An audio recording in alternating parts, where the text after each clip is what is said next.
एकदम चाय पियो. हा सौरज येतो चाय कर.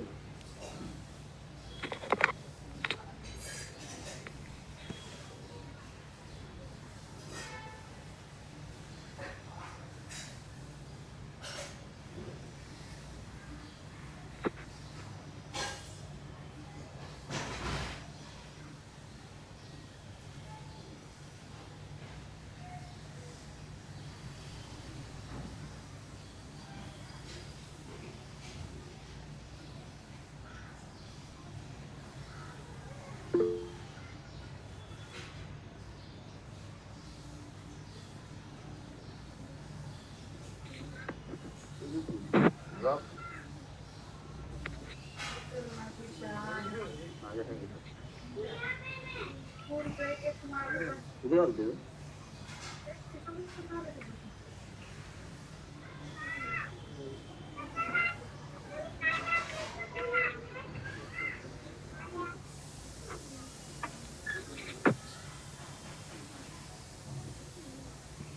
ए विशाल, ए विशाल,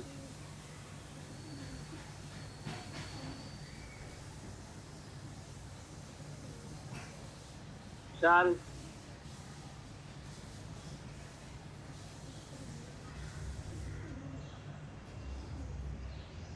हेलो हेलो.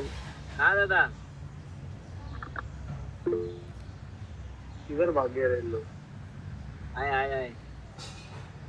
किधर आया है? क्या हो रही है? 58 को रखा है. अरे सिगारा कौन है? सिगारा तो कोई नहीं है.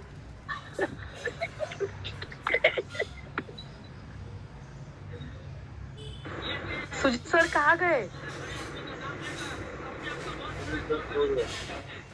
अरे हूँ मैं यही पे सब लोग को अभी कनेक्ट होने के लिए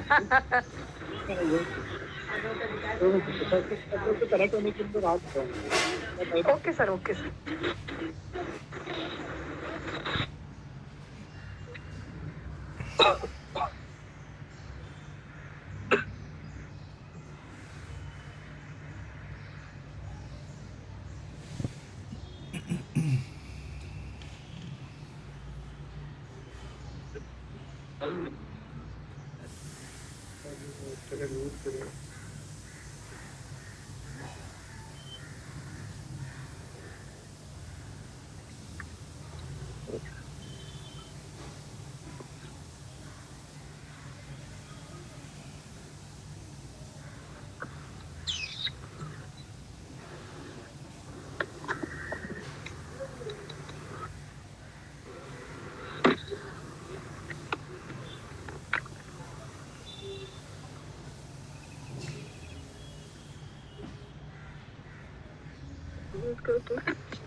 इसको प्लीज आप जरा हेलो आप लोगों का आवाज यहाँ बैकग्राउंड आवाज बहुत आ रहा है तो इसको म्यूट करते.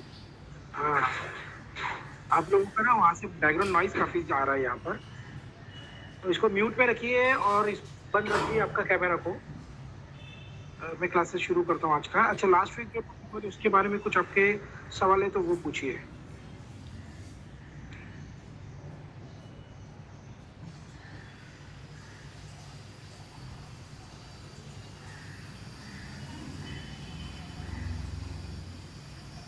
अच्छा मुंबई के बाहर से कोई है हमारे साथ आज? मुंबई के बाहर से कोई है?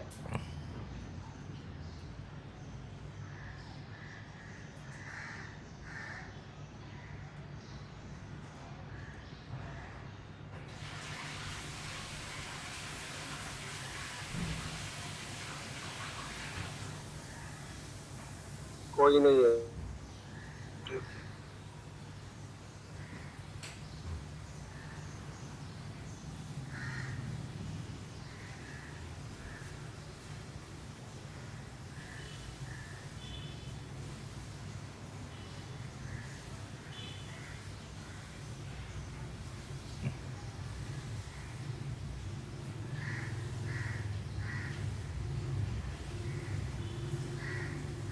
ठीक है, आज का टॉपिक शुरू करते हैं। टेक्निकल टॉपिक है आज का। तो भी आप गाड़ी के स्टीयरिंग पे बैठोगे तो स्टीयरिंग के पीछे जहाँ पर स्पीडोमीटर है उसके आसपास कुछ गेजेस है, उसके आसपास कुछ लाइट्स है। तो हम लोग उस लाइट्स के बारे में, उस गेजेस के बारे में आज जानकारी लेंगे। कुछ डाउट हो तो पूछिए, क्योंकि आपको आना चाहिए। जब आप गाड़ी चलाते हो तो गाड़ी के जो मैकेनिज्म है वो कैसे काम करती है, या आपकी गाड़ी में क्या हो रहा है, ये सारी चीज़ें आपको उस डैशबोर्ड पे, जो इंस्ट्रूमेंट पैनल बोर्ड हम कहते हैं, उससे पता चलती है। राइट, तो मैं मेरा स्क्रीन आपके साथ शेयर करने जा रहा हूँ।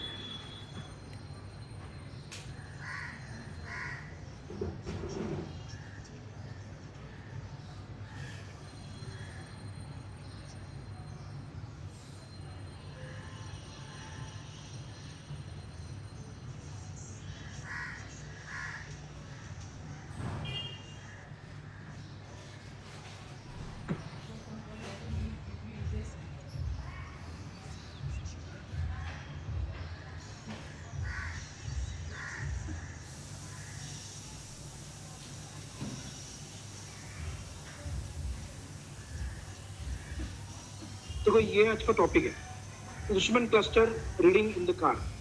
आपका गाड़ी में जो है, जहाँ पे स्पीडोमीटर लगा है, जहाँ पे बहुत सारे गेजेस और लाइट्स है, इसको हम कहते हैं इंस्ट्रूमेंट क्लस्टर। आपको आवाज आ रही प्रॉपर? आपको दिख रहा है क्लियरली? Yes sir. नहीं दिख रहा, नहीं दिख रहा। स्क्रीन दिख रहा है सबको? स्क्रीन हाँ दिख रही सर। उसका फुल स्क्रीन मोड पे कीजिए, उसको ना फुल स्क्रीन मोड पे रखो, आपको प्रॉपर दिखेगा। ओके, देखो ऐसी कुछ लाइट्स होती है, ये उसका क्लासिफिकेशन होता है कलर के हिसाब से। तो यहाँ पे आप देखोगे तो आपको कुछ कलर दिखेंगे, 4 कलर में होती है ये, और उसके 3 पार्ट किए गए हैं। रेड, येलो, रेड कलर का एक पार्ट है, येलो कलर की एक पार्ट है, और ब्लू और ग्रीन ये एक पार्ट में आता है। ऐसे 3 भागों में इसको डिवाइड किया गया है। रेड, येलो और ब्लू और ग्रीन को एक ही इसमें डाल दिया है, कैटेगरी में डाल दिया है।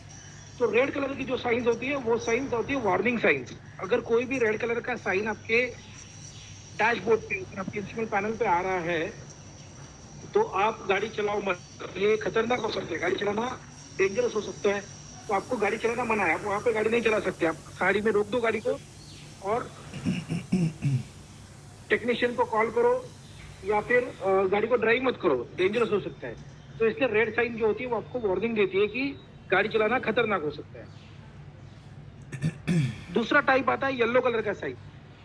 येलो कलर की जो साइंस होती है वो आपको अलर्ट करेगी, मतलब कोई मैकेनिज्म काम नहीं कर रहा है तो आपको अलर्ट करेगी कि ये मैकेनिज्म काम नहीं कर रहा है। लेकिन जब येलो कलर का कोई इंडिकेटर आता है, येलो कलर का कोई लाइट जलता है, तो आप ड्राइव कर सकते हो, नजदीकी रिपेयर शॉप तक पहुंचो और फिर इसको रिपेयर करो। ये आपको अलर्ट करेगा कि ये मैकेनिज्म काम नहीं कर रहा है, आप नजदीकी रिपेयर शॉप तक पहुंचकर इसको रिपेयर करो, स्लो गाड़ी चलाओ। ओके, और ब्लू और ग्रीन कलर की जो साइंस होती है वो आपको इन्फॉर्मेशन देती है। तो अभी ये साइन हम लोग यहाँ पे देखेंगे तो आपको पता चलेगा कि रेड वाली कौन सी, ग्रीन वाली कौन सी है। ओके, इसमें यहाँ पर जो आपको साइंस दिख रहा है, इसमें सबसे पहला साइन जो है वो रेड कलर में दिख रहा है। ये साइन इंडिकेट करता है, आपका हैंड ब्रेक को रिप्रेजेंट करता है और इंडिकेट करता है कि आपका हैंड ब्रेक आपने खींचा हुआ है, पूरी तरह से रिलीज नहीं है। हैंड ब्रेक रिलीज नहीं होगा तो क्या होगा, और हैंड ब्रेक क्या है? तो हैंड ब्रेक मतलब हम हाथ से ऑपरेट जिस ब्रेक को करते हैं, ये मैकेनिकल लिंकेज इसको फिटेड है। ये सिर्फ गाड़ी के पीछे के 2 व्हील में कनेक्टेड है, इसका संबंध आगे वाले व्हील से नहीं है। तो इसके 2 नाम है, पार्किंग ब्रेक और इमरजेंसी ब्रेक।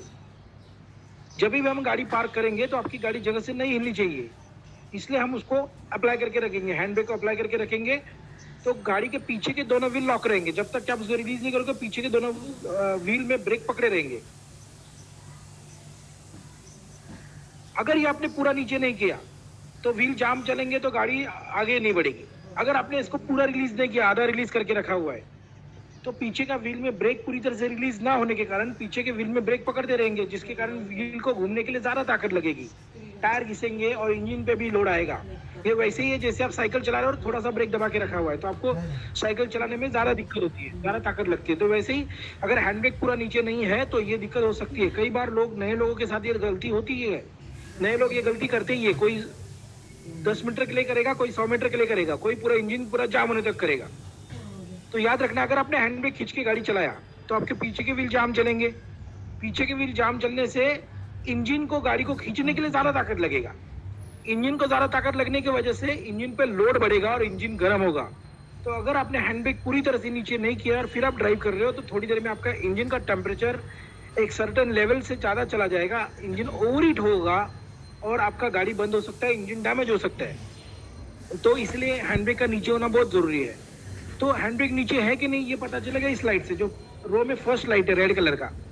अगर ये लाइट नीचे किया आपने तो आपका डैशबोर्ड के ऊपर आपका स्पीडोमीटर के आसपास जो लाइट जल रही है उसमें से ये लाइट अगर जल रहा है और आपने हैंड ब्रेक नीचे किया तो लाइट बंद होना चाहिए।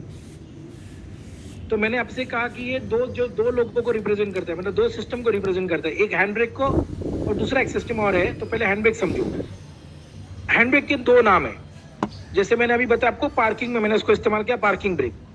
दूसरा है वो इमरजेंसी ब्रेक। इमरजेंसी ब्रेक मतलब अगर आपका फुट ब्रेक फेल हो गया तो फुट ब्रेक फेल होने के बाद आप हैंड ब्रेक खींच के गाड़ी को रोक सकते हो, लेकिन बस उसका एफिशिएंसी कम होने की वजह से ये अर्जेंट रुकेगा नहीं गाड़ी, उसको थोड़ा ज़्यादा डिस्टेंस लगेगा।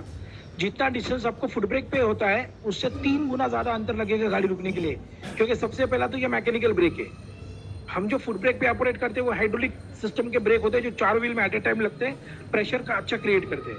लेकिन ये मैकेनिकल ब्रेक होने के कारण यहाँ पर इतना एफिशिएंसी नहीं मिलता है हमें। दूसरी बात, ये सिर्फ पीछे के 2 व्हील में कनेक्टेड है, इसलिए आगे के व्हील को तो ब्रेक लग ही नहीं रहे। इसीलिए आपकी गाड़ी को रुकने का जो डिस्टेंस है कंपेयर टू फुट ब्रेक ये 3 गुना ज़्यादा होता है, लेकिन गाड़ी रुक जाती है।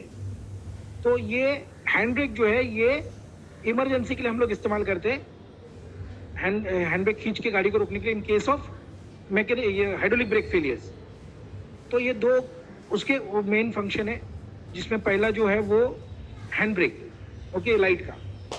दूसरा लाइट रिप्रेजेंट करता है फुट ब्रेक ऑपरेट होने के लिए जो सिस्टम है वो हाइड्रोलिक सिस्टम है, और ये हाइड्रोलिक सिस्टम में ट्रांसमिशन मीडिया जो है वो ऑयल है, engine oil, brake oil, gear oil. ऐसे गाड़ी में हर पार्ट में अलग अलग ऑयल भरा हुआ है। जैसे ब्रेक सिस्टम में ब्रेक फ्लूइड भरा जाता है, जब हम ब्रेक दबाएंगे, पैर से हम ब्रेक दबाएंगे तो ये मैकेनिज्म चारों जगह पे एक साथ, चारों व्हील में एक साथ ब्रेक ऑपरेट करती है इस हाइड्रोलिक प्रेशर से।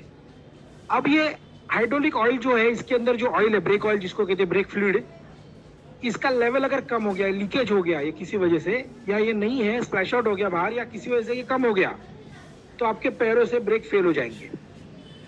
ब्रेक फेल होने में सबसे पहला रीजन वही है कि आपके गाड़ी का ब्रेक ऑयल कम है, मतलब जो प्रॉपर लेवल होना चाहिए उससे कम है। ये कम क्यों होगा? लीकेज, बस एक ही रीजन है, लीकेज।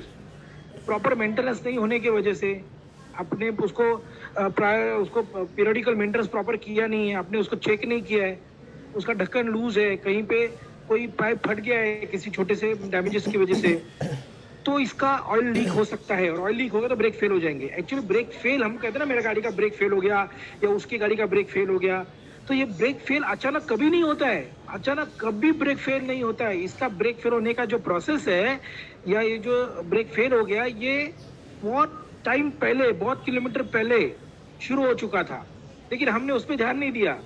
जैसे कि समझो आप ड्राइव कर रहे हो, अभी रास्ते काफ़ी ख़राब है, बारिश के दिनों में ड्राइव करते हो, कोई खड्डे में गाड़ी नीचे टच हो गया, या फिर कोई छोटा सा पत्थर उछल के पाइप पे लग गया था, काफ़ी उसने वहाँ पे डैमेज करके वहाँ पे कोई लीकेज कर दिया है पाइप में, तो ड्रॉप लीक होगा, या फिर उसके कंटेनर में से कहीं पे लीक हो रहा है। तो ऐसे लीकेजेस के टाइम अगर वो ऑयल का लेवल कम होते गया तो आपकी गाड़ी का ब्रेक फेल हो सकता है। लेकिन देखो, ये लीकेज बहुत देर पहले शुरू हो चुका है ना, बहुत देर पहले शुरू हो चुका है लीकेज, बहुत किलोमीटर पहले शुरू हो चुका है, बस हमने उस पर ध्यान नहीं दिया। तो इसीलिए आपको गाड़ी को प्रॉपर पीरियडिकली उसको टेस्ट करना, चेक करना बहुत जरूरी हो। अभी ये लाइट क्यों लगा है, फिर ये लाइट क्या काम करेगा? तो जब आपकी गाड़ी का ऑयल लीक होके, हाइड्रोलिक ऑयल जब लीक होके मिनिमम लेवल से नीचे चला जाएगा, उसमें 2 लेवल है, मैक्सिमम और मिनिमम। जब ये मिनिमम लेवल से नीचे चला जाएगा तब ये इंडिकेटर आपको इंडिकेट करेगा कि गाड़ी में ऑयल कम है। लेकिन कभी जब वो बहुत कम हो गया, अभी डेंजरस लेवल तक कम हो गया, तब अगर आपने चेक नहीं किया है तो आपको यहाँ से पता चल जाएगा कि आपकी गाड़ी का ऑयल कम हो गया। फिर गाड़ी चलाना मत। अगर आप स्टिल अभी भी ड्राइव कर रहे हो तो आपकी गाड़ी का ब्रेक फेल हो सकता है, एक्सीडेंट हो सकता है। इसलिए उन्होंने कहा है कि गाड़ी को साइड में खड़ी करो, हज़ार्ड लाइट को ऑन करो, और मैकेनिक को कॉल करो, या जो भी आपका यहाँ पे रिपेयर शॉप है उस रिपेयर शॉप को या कंपनी का ऑथराइज सर्विस सेंटर है वहाँ पे कॉल करो, लेकिन गाड़ी चलाना मत। देखो ध्यान देना, मैं क्या बोल रहा हूँ, रेड लाइट अगर चालू गाड़ी में अगर आपका इंजन स्टार्ट है तो ये लाइट बंद होना चाहिए। मैंने गाड़ी में बैरल में की डाला, की ऑन किया, जैसे ही की ऑन करेगा ना ये सारी लाइट जलेगी।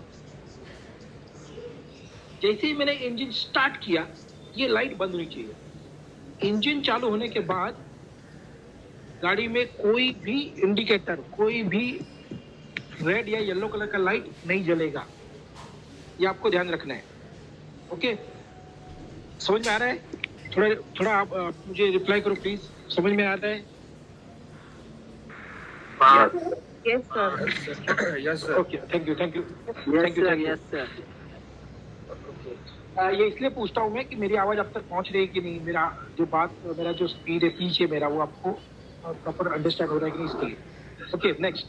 सर आप फिर से बोल सकते हैं क्या, आवाज बीच में कट रहा था। हाँ, मैं बता रहा था आपको कि ये जो रेड लाइट है, रेड कलर की जो भी लाइट है, इग्निशन जब आप ऑन करोगे तो ये लाइट सारी जलेगी, स्पीडोमीटर के आजू बाजू में सारी लाइट जलेगी। लेकिन इंजन स्टार्ट होने के बाद कोई भी रेड या येलो लाइट नहीं जलना चाहिए। जो येलो लाइट या रेड लाइट जलेगी वो सिस्टम फेलियर है, वो सिस्टम काम नहीं कर रही है, वो सिस्टम में कोई फॉल्ट है, कोई माल फंक्शन है। आपको गाड़ी नहीं चलानी है अगर रेड लाइट है तो। अगर येलो लाइट है तो आप धीरे धीरे ड्राइव करो और नजदीक रिपेयर शॉप तक पहुंचो। ओके, अभी नेक्स्ट देखो, इसमें रेड लाइट में एक लाइट में, सारी रेड लाइट के पहले बात करेंगे ना हम लोग। तो रेड लाइट में फर्स्ट रो में सेकंड रेड लाइट है जो बैटरी को रिप्रेजेंट करती है, बैटरी का सिंबल है। ये भी आपकी कार में होगा। ये किस चीज के लिए है? तो आपकी कार में बैटरी होती है जो आपका इनिशियल स्टोरेज डिवाइस है, जो इलेक्ट्रिक करंट को केमिकल एनर्जी में स्टोर करके रखते हैं, और जब भी आपको रिक्वायरमेंट है तब ये इसको फिर केमिकल टू इलेक्ट्रिक कन्वर्ट करके आपको सप्लाई करती है, गाड़ी को सप्लाई करती है। For example headlight, tail light, spark plug, music system, power window, power steering, जितने भी इलेक्ट्रिकल एसेसरीज है कार में, करंट ये बैटरी से जाएगा। तो बैटरी के करंट को हम यूज करेंगे तो बैटरी डिस्चार्ज होगा। मोबाइल का बैटरी भी डिस्चार्ज होता है ना हम यूज करने के बाद, तो हम उसको चार्ज करते हैं।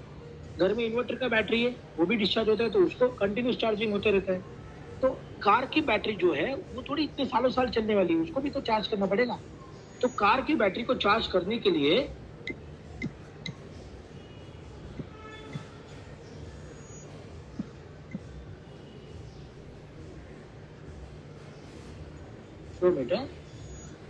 ये देखो, ये जो पोस्टर दिख रहा है ना आपको, इसमें ये बैटरी है। बैटरी में एक टर्मिनल नेगेटिव है जो ग्राउंड में जाता है। ग्राउंड मतलब कार में जाएगा, कि कार उसके लिए नेगेटिव टर्मिनल है। कार के जितने भी मेटल पार्ट है सबके लिए वो करंट पास होगा।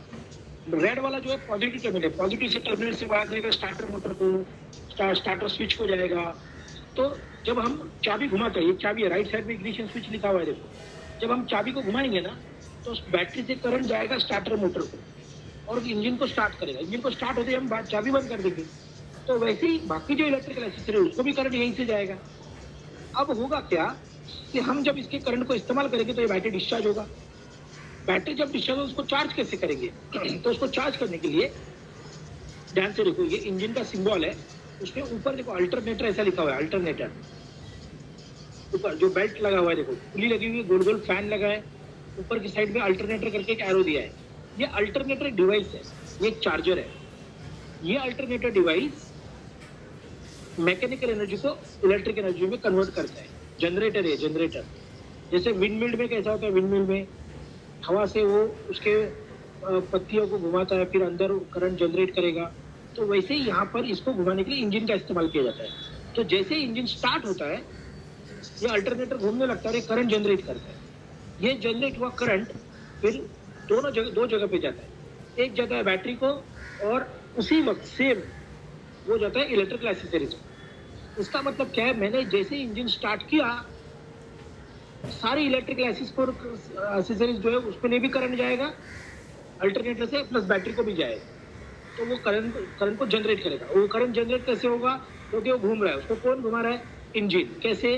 तो वो बेल्ट के द्वारा, बेल्ट उसको अटैच है, तो इंजन वो अल्टरनेटर को घुमाएगा, अल्टरनेटर करंट प्रोड्यूस करेगा, तो बाकी के इलेक्ट्रिकल एसेसरीज को भी करंट देगा, प्लस बैटरी को भी चार्ज करेगा। बैटरी चार्ज हो जाएगा फुल, वो कट ऑफ कर देगा उसको और वो इलेक्ट्रिकल एक्सिस को करंट प्रोड्यूस करेगा। मतलब क्या है कि अगर मैंने इंजन स्टार्ट किया और मैंने बैटरी को यहाँ से डिस्कनेक्ट किया तो मेरा गाड़ी बंद पड़ेगा नहीं, गाड़ी चलते रहेगा, क्योंकि उसको करंट कौन दे रहा है? अभी अल्टरनेटर दे रहा है, बराबर है। तो इसका मतलब है कि चालू गाड़ी में आपका बैटरी चार्ज हो रहा है। जब आपकी गाड़ी चालू है तो आपका बैटरी ऑटोमेटिक चार्ज हो रहा है। कौन चार्ज कर रहा है उसको? अल्टरनेटर उसको चार्ज कर रहा है। अगर ये अल्टरनेटर खराब हो गया, इसका वायर शॉर्ट हो गया, किसी वजह से इसका बेल्ट टूट गया या लूज हो गया, तो अल्टरनेटर घूमेगा नहीं, या घूमेगा तो करंट प्रोड्यूस करेगा नहीं, तो आपका बैटरी डिस्चार्ज होता है। और किसी वजह से ये चार्जिंग सिस्टम जो है ये अगर फेल हो गया तो आपकी कार में आपको ये लाइट दिखेगा, इसको हम कहते हैं बैटरी चार्जिंग इंडिकेटर लैम्प। तो बैटरी चार्जिंग इंडिकेटर लैम्प जलेगा, इसका मतलब समझ लो कि अल्टरनेटर बंद है। लेकिन वो कब पता चलेगा? इंजन स्टार्ट होने के बाद, क्योंकि इंजन स्टार्ट होने से पहले तो अल्टरनेटर भी बंद है। तो इंजन चालू तो अल्टरनेटर का काम चालू, इंजन बंद तो अल्टरनेटर का काम बंद। तो चालू इंजन में ये लाइट बंद होना चाहिए, क्योंकि तभी अल्टरनेटर काम कर रहा है। तो आप ड्राइव कर रहे हो और आपकी गाड़ी में अगर ये लाइट दिख रहा है आपको और इंजन चालू है, तो समझ जाओ कि आपका बैटरी अभी चार्जिंग बंद हो गया। जितना करंट मेरे बैटरी में बचा है बस उतना ही इस्तेमाल होने के बाद जब मेरी बैटरी ड्रेन आउट हो जाएगी तो मेरा गाड़ी बंद पड़ जाएगा, तब आपका गाड़ी बंद हो जाएगा। ना हॉर्न चलेगा, ना लाइट चलेगा, ना आपका इंजन चलेगा। तो इसलिए इस लाइट पे ध्यान देना, ये बैटरी चार्जिंग इंडिकेटर। ओके, इसके बाद देखो ये बात कर रहा था मैं हैंड ब्रेक के लाइट। ओके, देन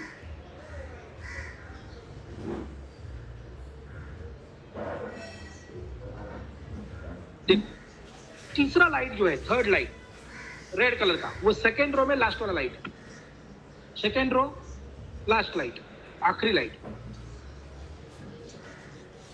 ये लाइट है इंजन टेम्परेचर आपको दिखाने वाला, उसको हम कहेंगे इंजन टेम्परेचर गेज या इंजन टेम्परेचर वार्निंग लैम्प, हम इसको कुछ भी कह सकते। इंजन टेम्परेचर वार्निंग या इंजन टेम्परेचर गेज क्या है? तो आपकी कार में जो इंजन होता है, आपकी कार में जो इंजन है वो इंजन, देखिए देखो आपकी कार में जो इंजन, देखो ये इंजन है कार, इस इंजन के अंदर छोटे छोटे पैसेजेस बनाए गए जिसके अंदर से पानी को सर्कुलेट किया जाता है। अभी पानी को सर्कुलेट क्यों करना है उसमें? क्योंकि इंजन में जब फ्यूल जलेगा तो इंजन गर्म होगा।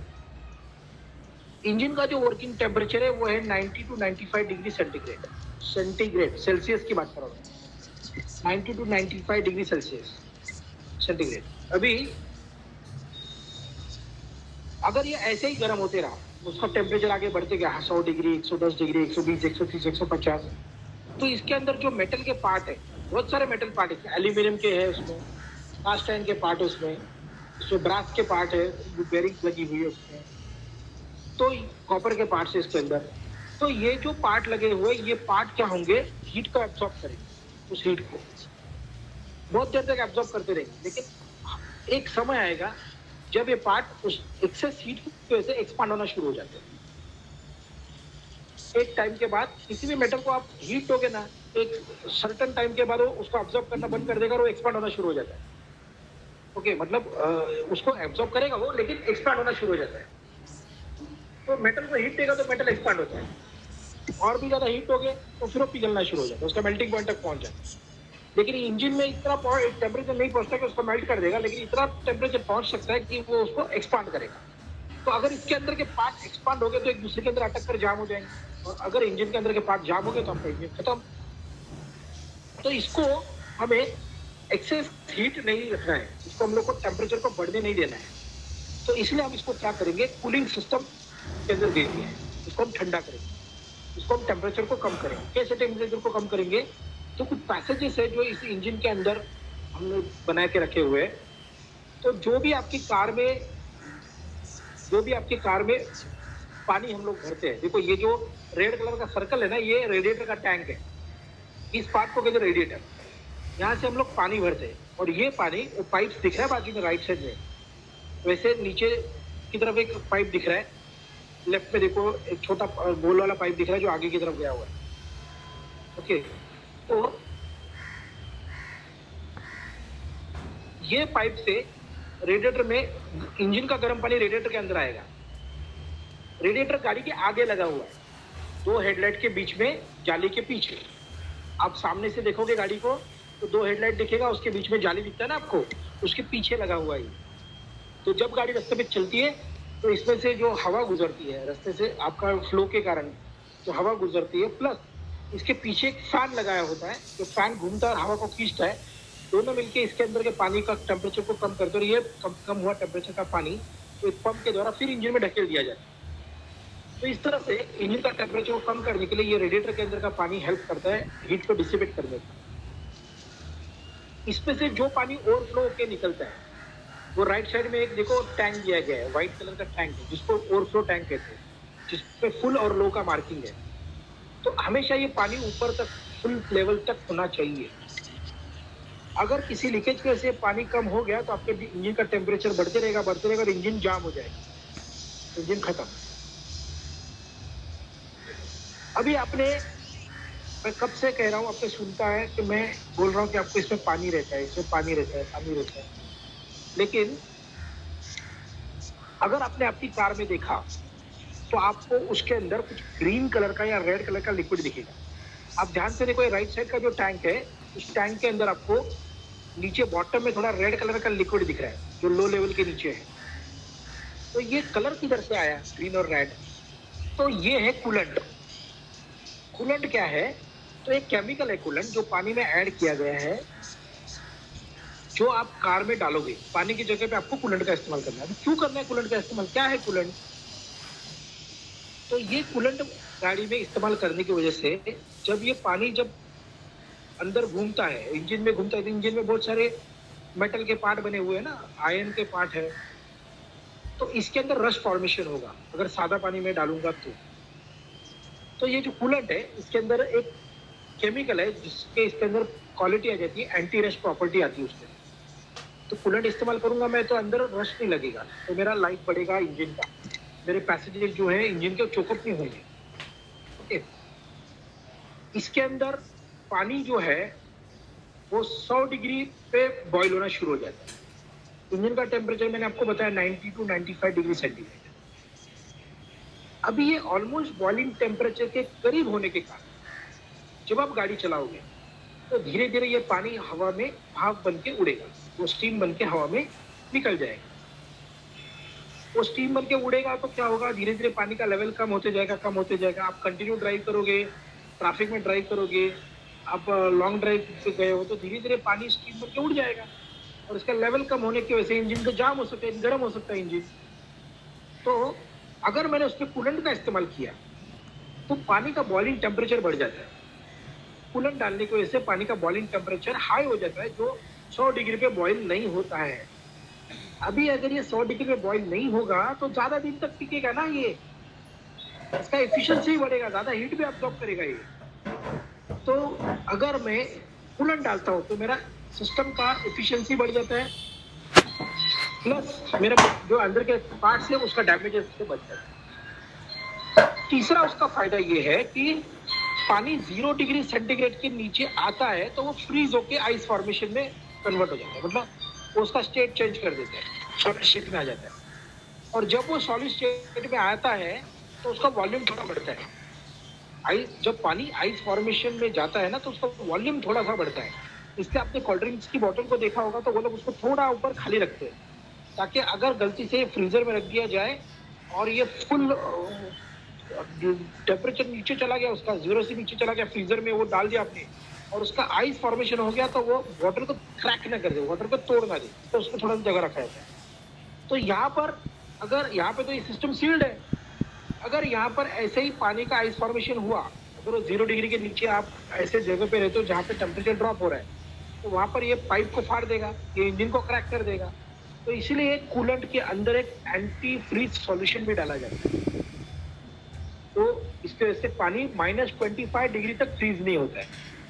देखो 0 डिग्री पे फ्रीज होने वाला पानी कूलेंट डालने के बाद -25 डिग्री तक फ्रीज नहीं होता है, सेंटीग्रेड तक। इतना अच्छा उसको लो फ्रीजिंग पॉइंट तक लेके जाता है। तो कूलेंट डालने का फायदा क्या हो गया, low freezing point, high boiling point और एंटी रस्ट प्रॉपर्टी। तो इसलिए आपको कार में कूलेंट ही डालना है। अभी मिलेगा किधर कूलेंट? तो ये आपको किसी भी स्पेयर पार्ट के शॉप पे मिल जाएगा, या आपको पेट्रोल पंप पे मिल जाएगा, या आप जिधर आपका गाड़ी सर्विस कराते हो वहाँ पे पूछो, वहाँ पे आपको मिल जाएगा। ज़्यादा महंगा नहीं है, हार्डली एक 150-200 रुपए का 1 लीटर कूलेंट आता है। कॉन्सेंट्रेट कूलेंट लेने का 150-200 रुपए का, उसके अंदर 4 लीटर पानी ऐड करने का, सादा पानी, simple tap water, clean tap water है, बोरिंग का पानी नहीं। बोरवेल का पानी में मिनरल ज्यादा है तो आदमी उसमें धीरे धीरे कचरा जमा कर देगा वो। तो जहां पर आपको ऐसा लगता है कि यहाँ पे पानी बोरवेल का यूज हो रहा है या बहुत हैवी वाटर है यहाँ पर, तो ऐसी जगह पर आपको मिनरल वाटर डालना होगा। जो हम लोग पानी पीने के लिए बोतल खरीदते हैं वो डालो तो बेटर। और उससे भी अच्छा वो पानी जो बैटरी में ऐड करते हैं, जिसके अंदर से पूरा मिनरल्स निकाल दिया जाता है, ऐसे पानी, वो तो और भी बेहतर है। वो कुछ 15 रुपया 20 रुपया लीटर आता है मार्केट में, तो आप 4 लीटर वो पानी ले सकते हो। या आप सिंपल टैप वाटर, अपने सिटी में जो टैप वाटर चलेगा उसका उतना ज़्यादा हैवी नहीं है, वो उसका पीएच वैल्यू ज़्यादा नहीं रहता है, तो आप लो पीएच वाला वैल्यू वाला पानी जो हम लोग पी रहे हैं वो पानी आप लो। आपके घर में अगर फिल्ट्रेशन सिस्टम लगा हुआ है, आरओ फिल्टर, तो उसका पानी भी चलेगा। तो आप उसके अंदर 4 लीटर पानी में 1 लीटर कूलेंट ऐड करो, प्रॉपर मिक्स करो और फिर गाड़ी में डालो, फुल करो इसको। ये पूरा सिस्टम में कार में, अगर एक कार की आप बात करोगे, हैचबैक या सेडान कार की, तो अगर मैंने उसका पूरा कूलेंट ड्रेन कर दिया और वापस नया डाला तो 4 से 5 लीटर कूलेंट बैठेगा। किसी गाड़ी में 4 लीटर बैठता है, किसी गाड़ी में 5 लीटर कूलेंट बैठता है। तो आप 1 लीटर का डब्बा खरीदोगे, उसमें आप 4 लीटर कूलेंट डालोगे तो 5 लीटर बन जाएगा और कार में डाल दो, आपका कार फुल हो जाएगा। अगर आपकी कार में थोड़ा कम है तो आप 1 लीटर का कूलेंट लो, उसको 4 लीटर पानी में ऐड करो, 2 बोतल में भर के रखो, 2-3 बोतल में भर के रखो, 1 बोतल कार में रखो, बाकी बोतल घर पे रखो स्टोर में। जब भी आपका लगेगा मेरा कूलेंट का लेवल कम हो गया, उसको ऐड करो। लेकिन ये कूलेंट का लेवल बहुत कम, मतलब अगर आपका गाड़ी रोज 50 किलोमीटर रोज चलता है, डेली 50 किलोमीटर गाड़ी का ड्राइव करते हो, गर्मी का मौसम है, मैं बारिश का नहीं का बात करूँ, मैं ठंडी की बात करूँ, गर्मी का मौसम है, तो भी ये कूलेंट हफ्ते में एक बार आप चेक करोगे तो आपको ज्यादा से ज्यादा 100 ml 200 ml डालना पड़ेगा। लेकिन आपको ऐसा लग रहा है कि मुझे 1-1 लीटर कूलेंट डालना पड़ रहा है, तो इसका मतलब कहीं पे लीकेज है, कहीं पे वो पाइप फटा हुआ है, कहीं पे लीकेज हो रहा है। तो फाइंड आउट करो, मैकेनिक को दिखाओ कि कूलेंट लीक हो रहा है। नहीं तो किसी दिन आप लॉन्ग ड्राइव करते रहोगे, धीरे धीरे कूलेंट लीक हो जाएगा और आपका इंजन जाम हो जाएगा। ऐसा नहीं होना चाहिए। ओके, यहाँ तक क्लियर है? कूलेंट के बारे में कुछ सवाल है, पूछो, फिर आगे बढ़ते हैं।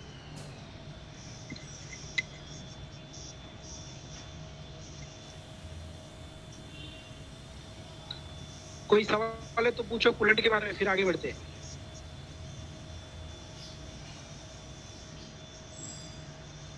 ठीक है, तो हम लोग नेक्स्ट पॉइंट लेते हैं यहाँ पर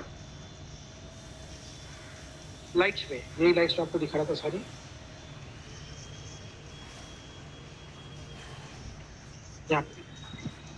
यहाँ पे नीचे एक लाइट है, 3rd रो में फर्स्ट लाइट, ये लाइट है हजार्ड लाइट का। हजार्ड लाइट मतलब मेरे गाड़ी चला रहा हूँ, मेरा गाड़ी पंचर हो गया या मेरा इंजन बंद हो गया या किसी वजह से मुझे गाड़ी बीच रास्ते में रोकना पड़ रहा है, तो पीछे वाला गाड़ी आके मेरे को टकराएगा, क्योंकि मेरा स्पीड तो 0 है और वो गाड़ी का स्पीड तो 80-90-100 का है।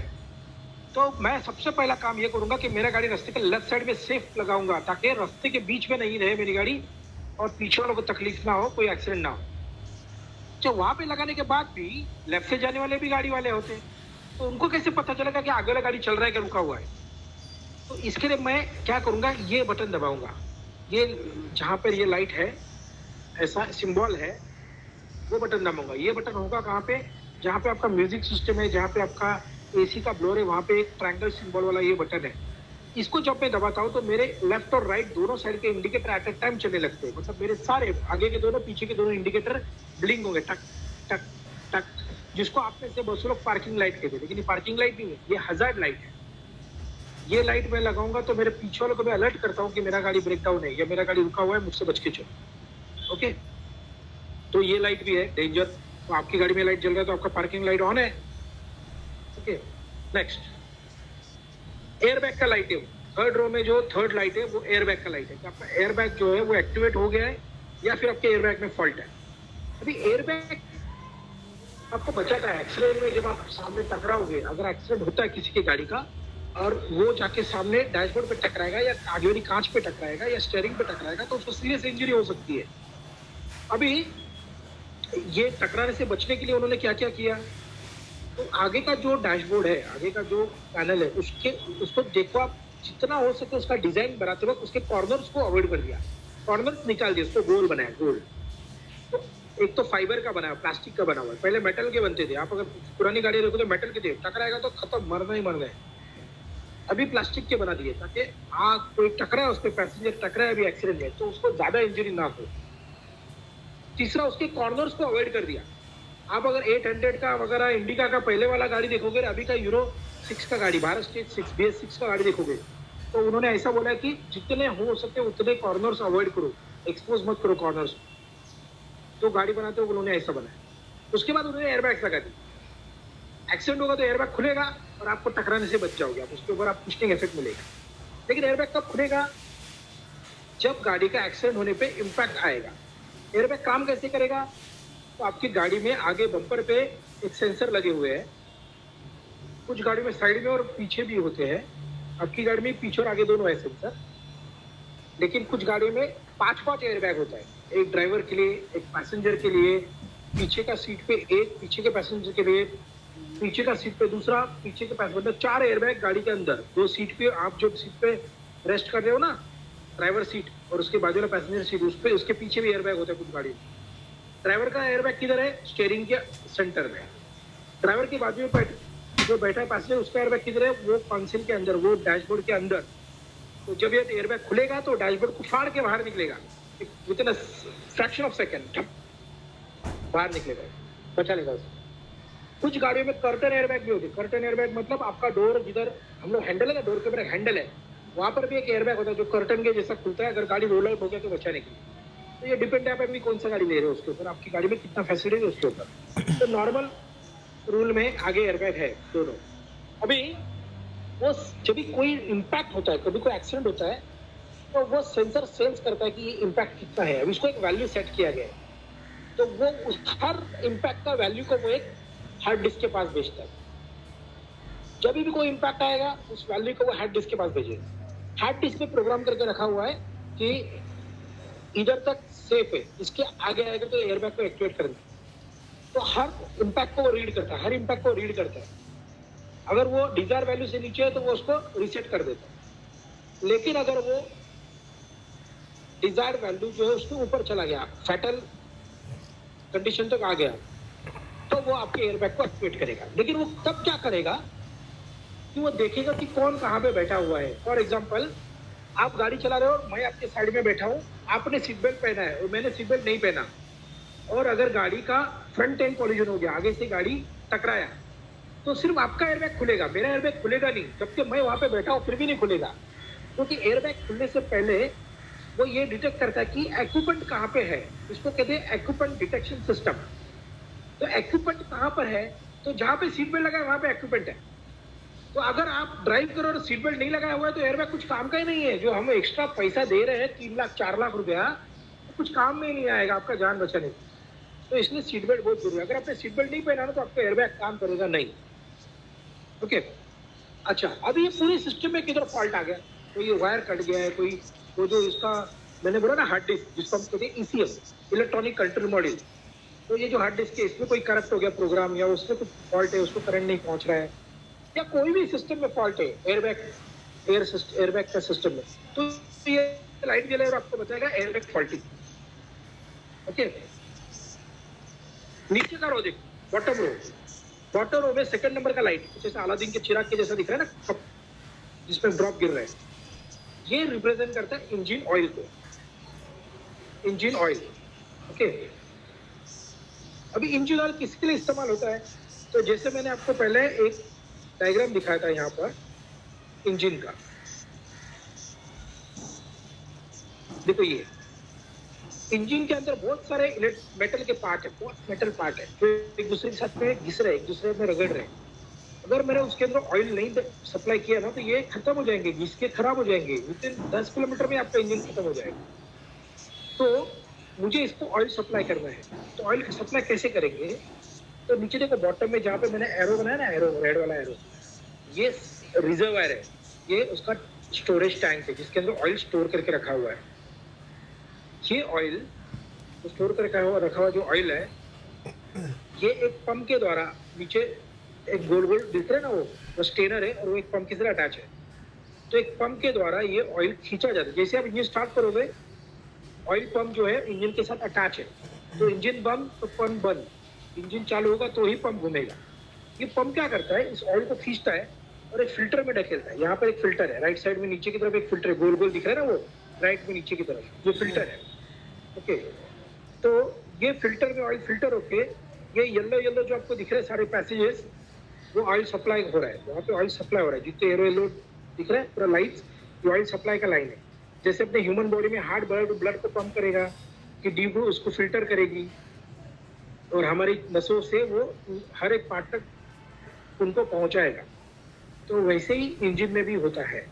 तो अगर ये ऑयल का पंप खराब हो गया या ऑयल लेवल कम हो गया लीकेज की वजह से, तो आपको ये लाइट दिखेगा और ये लाइट आपको बताएगा कि इंजन ऑयल का प्रेशर लो है। ऑयल का प्रेशर लो क्यों होता है? क्योंकि या तो ऑयल कम होने की वजह से या पंप खराब होने की वजह से। तो जब आप गाड़ी में चाबी डाल के चाबी ऑन करोगे ना, तो इंजन बंद है, इंजन बंद है तो पंप बंद है, पंप बंद है तो ऑयल सप्लाई नहीं हो रहा है, ऑयल सप्लाई नहीं हो रहा है तो प्रेशर नहीं है, इससे लाइट लगेगा। जैसे इंजन स्टार्ट करते हो, इंजन चालू हो जाएगा, पंप को चालू करेगा, पंप ऑयल को सप्लाई करेगा, प्रेशर डेवलप हो जाएगा, ये लाइट बंद हो जाएगी। तो अगर आपकी गाड़ी में ऑयल प्रॉपरली सप्लाई हो रहा है तो लाइट बंद रहेगा चालू गाड़ी में। लेकिन चालू गाड़ी में अगर लाइट जलेगा ना, तो समझ जाओ कि आपकी गाड़ी में ऑयल सप्लाई नहीं हो रहा है, गाड़ी साइड में रोको, ऐसे गाड़ी चलाओगे तो इंजन डैमेज हो जाएगा। ओके, डेंजरस है। तो ये लाइट रिप्रेजेंट करता है आपकी कार के इंजन ऑयल प्रेशर।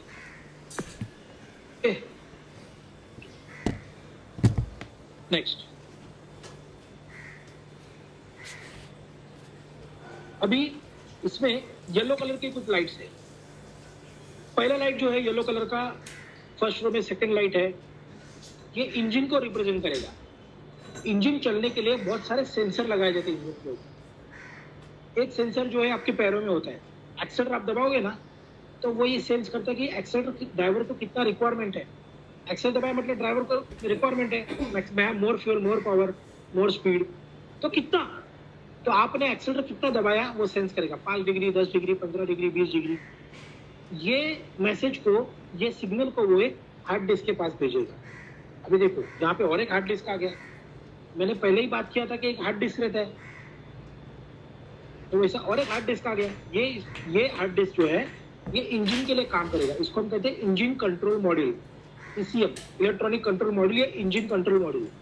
ये इलेक्ट्रॉनिक कंट्रोल मॉड्यूल में प्रोग्राम फीड करके रखा हुआ है कि ड्राइवर ने अगर 5 डिग्री एक्सेलरेटर दबाया तो कितना थ्रोटल वाल्व को कितना खोलने का, मतलब वो एयर पैसेज को कितना खोलने का, ऐसा।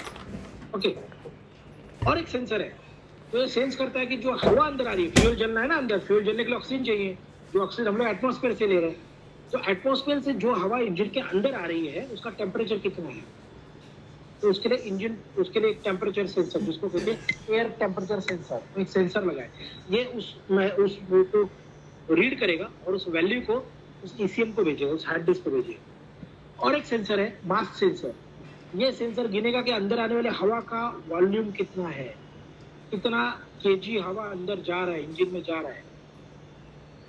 एक और सेंसर है जो ये गिनेगा कि वो जो हवा अंदर आ रही है उसमें ऑक्सीजन की मात्रा कितनी है, क्योंकि जैसे जैसे हम लोग समुद्र की सतह से ऊपर जाएंगे वैसे ऑक्सीजन का लेवल कम कम होते जाता है।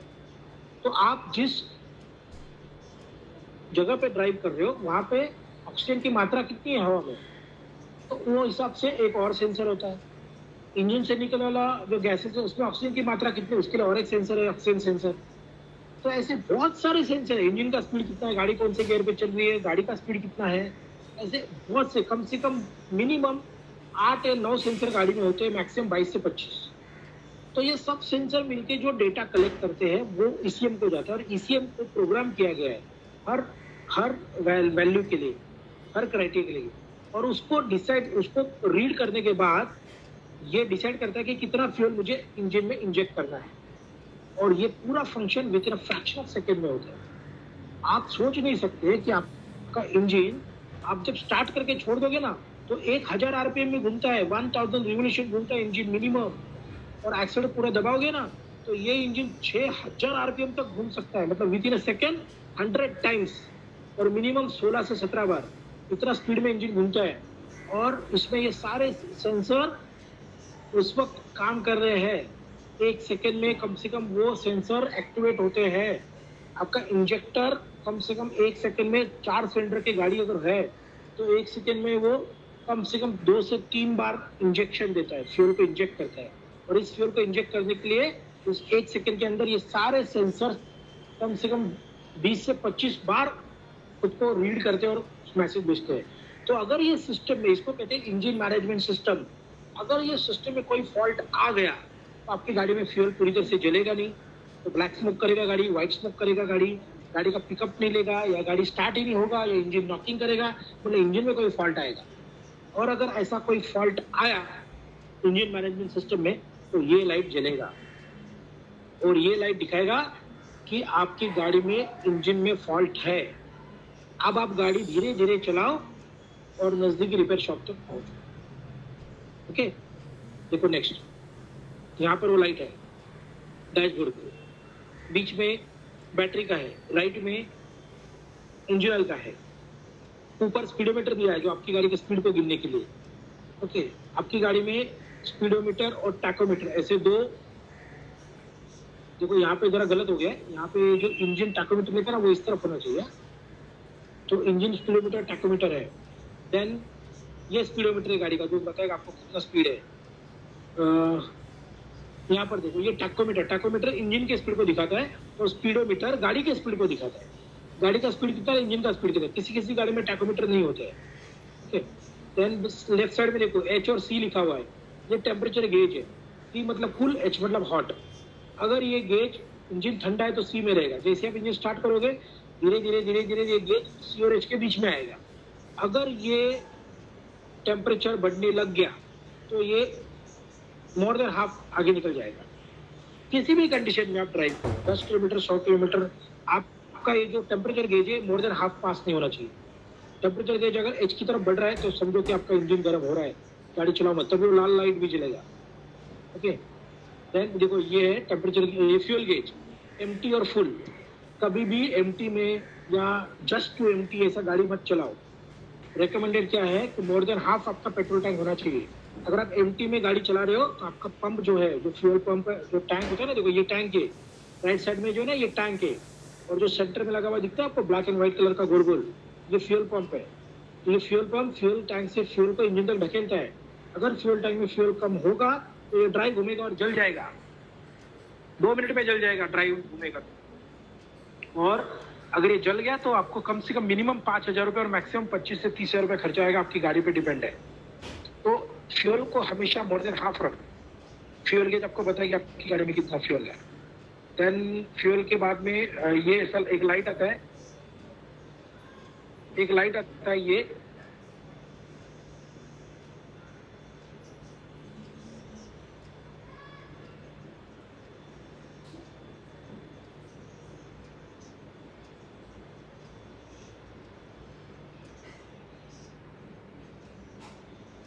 Hello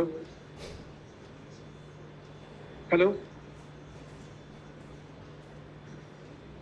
hello, yes sir. हाँ वो कोई कॉल आया ना मुझे, तो इसके लिए मुझे लगा डिस्कनेक्ट हो गया। फ्यूल कम रहेगा ना गाड़ी में तो ऐसा सिंबल आएगा, ये बताएगा आपकी गाड़ी में आपको फ्यूलिंग करना है करके। लेकिन इतना ड्रॉप मत जाने, नीचे मत जाने दो फ्यूल लेवल को। फ्यूल मोर देन हाफ रखो टैंक ऑलवेज।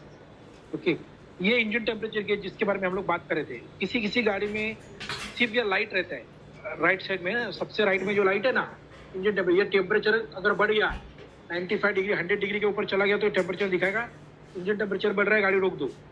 किसी की गाड़ी में लाइट की जगह पे ऐसा गेज रहेगा, इंजन स्टार्ट करते वक्त सी में रहेगा, जैसे ही थोड़ा देर में इंजन 90 डिग्री पे आ जाएगा वो हाफ में आ जाएगा। अगर ये सी और एच के बीच में आ गया हाफ में, मतलब समझो कि 90 डिग्री सेंटीग्रेड पे आ गया है। देखो ये गेज में आपको दिखेगा अभी 90 डिग्री लिखा हुआ, लेकिन अगर किसी वजह से इंजन टेम्परेचर बढ़ रहा है तो मोर देन हाफ पास करेगा। मोर देन हाफ पास किया, गाड़ी चलाओ मत। ओके, 130 डिग्री के आसपास आ गया ना तो इंजन जाम हो जाएगा, राइट। तो वो 120 के अंदर ही होना चाहिए, सॉरी 90 के आसपास ही होना चाहिए, 90 अब वो मत जाने दो उसको। तो ये टेम्परेचर गेज है। टेम्परेचर गेज के बाद ये स्टीयरिंग का लाइट है, ये भी रेड कलर में है। अब ये क्या इंडिकेट करेगा, आप कभी ये करके देखना, कल आप ट्रेनिंग को जाओगे ना तो आप करके देखो।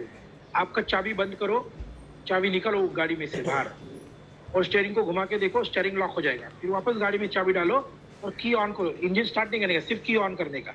और स्टीयरिंग घुमाओ तो आपको स्टीयरिंग जाम लगेगा, बहुत ताकत लगेगा स्टीयरिंग घुमाने के लिए। लेकिन आप इंजन स्टार्ट करो और फिर स्टीयरिंग घुमाओ, स्टीयरिंग बहुत आसानी से घूमेगा।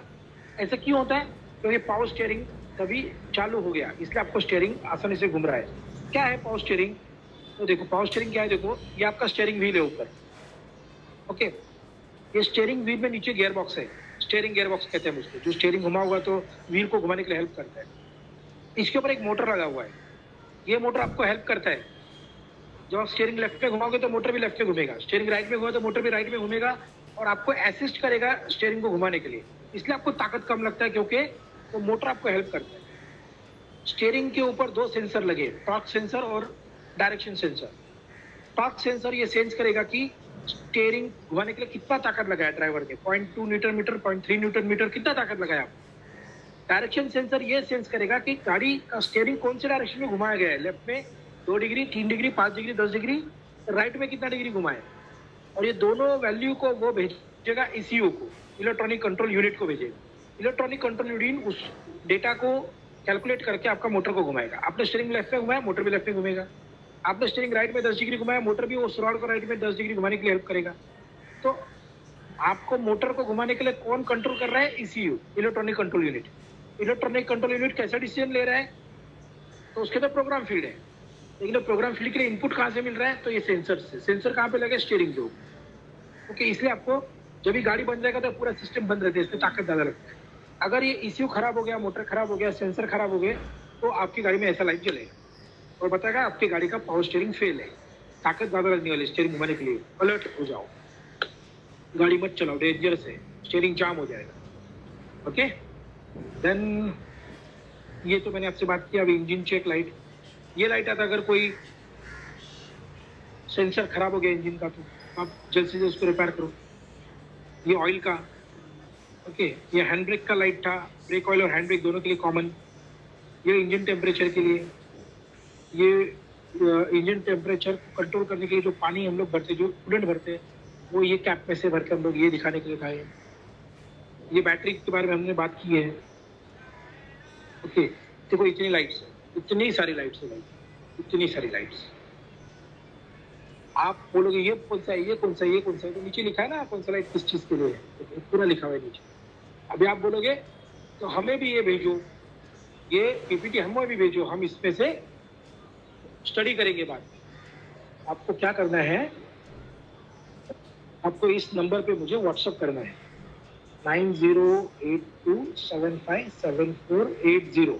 आप इसका स्क्रीनशॉट निकालो, सब लोग ये नंबर को नोट करो, इसका स्क्रीनशॉट निकालो। ये नंबर नोट करो, इसका स्क्रीनशॉट निकालो। ये मेरा नंबर है, डायरेक्ट व्हाट्सअप नंबर है। आप इस नंबर पे मुझे एक हाय भेजो और मैं आपको ये PPT भेज दूंगा।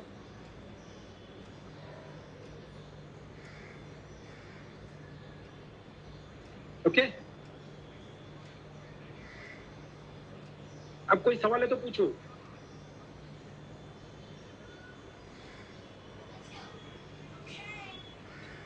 सर ये अल्टरनेटर के बारे में जरा ये कर दीजिए सर, फिर से अल्टरनेटर। ओके, हाँ अल्टरनेटर के बारे में बताओ ना, एक मिनट रुको।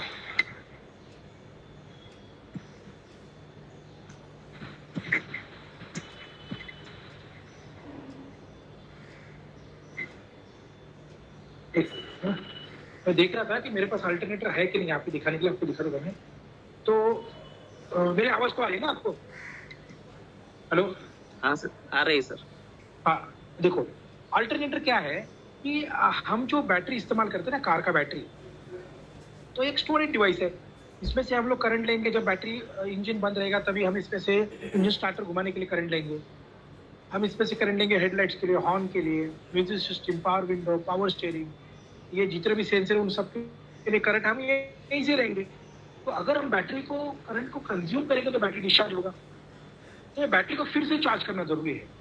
लेकिन बैटरी तो हर आधा एक घंटे में डिस्चार्ज होते रहता है, तो इसको चार्ज कैसे करेंगे? हर आधा घंटे में चार्ज करेंगे तो पॉसिबल नहीं ना इसको।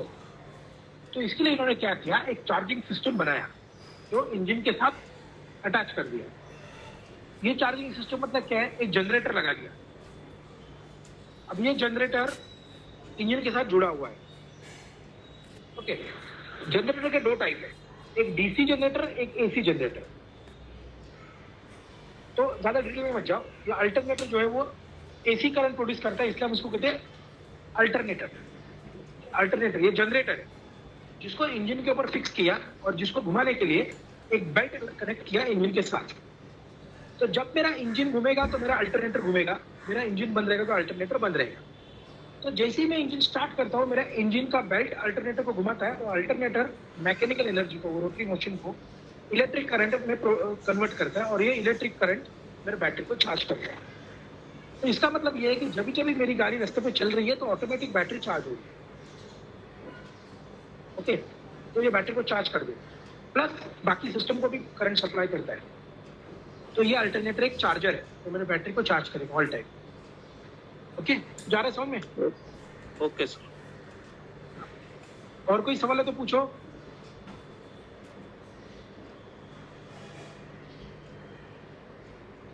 ठीक है, अगला क्लास में क्या करेंगे हम लोग, देखो आप लोग सब लोग ध्यान से सुन रहे हैं।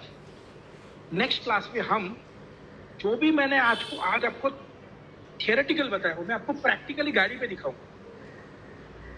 सिर्फ दिक्कत यहाँ पे होगी, बस बारिश नहीं होनी चाहिए, क्योंकि मुझे दिखाने के लिए आपको ऑन रोड पे जाना पड़ेगा, गाड़ी का बोनेट खोल के दिखाना पड़ेगा।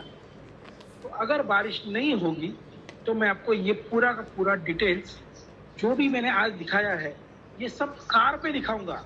इंजीनियर कहाँ पे चेक करते हैं, कूलेंट कहाँ पे भरते हैं, फिर बैटरी कहाँ पर है उसको कैसे चेक करने का, डैशबोर्ड के अंदर का सारा लाइट सबको दिखाऊंगा मैं, इंजन स्टार्ट करके इंजन बंद करके। तो आपको ये सब प्रैक्टिकली देखने मिलेगा। आज का जो टॉपिक है समझो कि ये हाफ पार्ट हो गया, इसका नेक्स्ट पार्ट में हम आपको गाड़ी पे जाके दिखाएंगे इस चीज को। ओके, तो कोई कुछ सवाल पूछा है मुझे?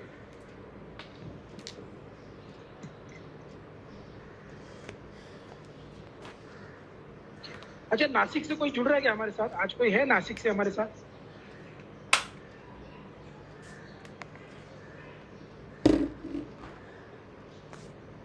नहीं। अच्छा वैभव जी, आपने एक सवाल पूछा था कि अल्टरनेटर करंट एसी है तो बैटरी का बैटरी डीसी है तो कैसे करता है। तो अल्टरनेटर का जो आउटपुट है, अल्टरनेटर प्रोड्यूस तो alternate current AC current produce करेगा, लेकिन उसका जो आउटपुट है वहाँ पे डायोड्स लगे हुए हैं, वहाँ पे रेक्टिफायर लगा हुआ है। ये रेक्टिफायर डायोड जो है वो उसको डीसी में कन्वर्ट करते हैं, तो आउटपुट में हमें डीसी करंट मिलता है। बैटरी करंट वो जनरेट करेगा अल्टरनेट, लेकिन आउटपुट में हम लोग को डीसी करंट देता है अल्टरनेटर, क्योंकि उसमें रेक्टिफायर लगे हुए जो उसको कन्वर्ट करते हैं एसी टू डीसी।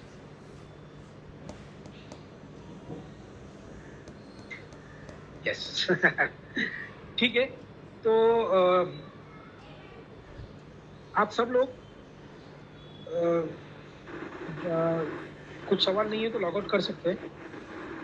हम अगली क्लास में फिर मिलेंगे। Okay sir, thank you sir. Thank you very much. Thank you thank you sir. Thank you madam.